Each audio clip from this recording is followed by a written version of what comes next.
मैं देखा यूट्यूब पर कि ऐसा भी हुआ करता था और मुझे बड़ा ताज्जुब है कि ऐसे में भी लोग जी रहे हैं, विरोध नहीं कर रहे।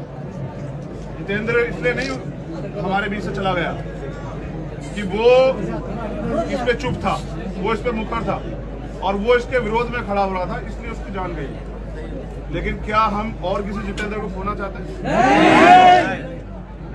गुलामी और गुलाम की कोई जात नहीं होती। गुलाम होता है, उसका एक ही धर्म होता है, गुलामी का। और मैं समझता हूँ आजाद भारत में हम गुलाम पैदा नहीं हुए सर। तो जो लोग इस तरह की वो रखते हैं, उनमें से कुछ लोग जहाँ भी होंगे, मैं उनसे भी कह रहा हूँ, इंसान बनो भाई, इंसान बनो, जानवर मत बनो ना। किस बात का घमंड ले रहे हो, किस बात का दम ले रहे हो? ये तो समय समय की बात है, घेर के मारते हो कायरों की तरह और ताकतवर समझते हो। नहीं, हमारी आपसे बिल्कुल लड़ाई नहीं है। आप इंसान बन के अपने घर रहो और हमें अपना काम करने दो। हम तो एजुकेशन को तरक्की का रास्ता मानते हैं, लेकिन जो अधिकार बुनियादी सबको है वो हमारे अधिकार है, उनको कोई छीनेगा नहीं। और मेरी आपसे वादा है, ये जो हजारों साल से यहाँ परंपराएं चली आ रही है, जिनको हमने पुराने उसमें किताबों में कुप्रथाओं के रूप में पढ़ा, ये 1 साल के अंदर ना कटी तो मैं जीवन में काम करना बंद करके घर बैठ जाऊंगा। मेरी बात को आप याद रखना। ताली बजाने नहीं है। एक और इम्पोर्टेंट बात, हमने जो मांगे थी उन पे बात की है। यहाँ अधिकारी हैं, वहाँ लाखों लोगों की भीड़ खड़ी है, हमें उनके बीच में जाना है और हम चाहते हैं मांगे पूरी हो। और फिर हमने एक बात स्पष्ट तौर पे कही है, हमारे अधिकारी यहाँ खड़े हुए सीनियर, हमारे भाई भी यहाँ खड़े हुए, उपकार भाई खड़े हैं, जसपाल भाई खड़े हैं, शैलेश भाई खड़े हैं। अगर मांगे पूरी नहीं होती फिर जो विद्रोह होगा उसकी जिम्मेदारी मुख्यमंत्री की, हमारी नहीं होगी। क्योंकि आम जनता क्या कर सकती है, उसको अधिकार है आंदोलन करने को, करेगी। लेकिन हमने तय किया कि इस बार आंदोलन यहाँ नहीं होगा। आंदोलन वहाँ होगा जहाँ इस प्रदेश के मुखिया शांति से एसी में पड़े सो रहे हैं और यहाँ हम लोग खून आंसू रो रहे हैं।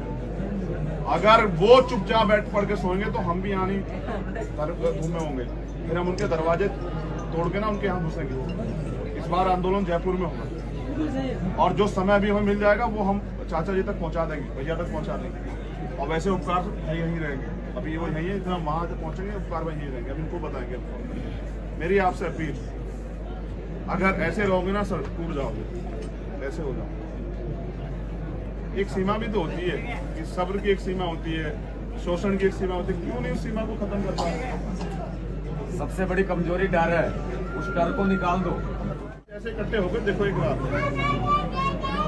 मैंने तो मेरे पिताजी कहते थे कि फूस की भी जो गठड़ी होती है वो भी ताकतवर होती है। हम तो इंसान हैं, एक लकड़ी को तोड़ा जाता है, 1000 लकड़ी को नहीं तोड़ा जाता। एक बार 1000 बन के तो देखो। हम तो आपस में घमंड लिए पड़े हैं, इस घमंड को नीचे करो सर। इंसान अगर अपने अधिकार चाहिए तो जुटना पड़ेगा, इकट्ठा होना पड़ेगा। आप लोग तो यहाँ लड़ते हैं, लेकिन हम तो बस आपसे कहने के लिए आए, क्योंकि लड़ना तो आपको है।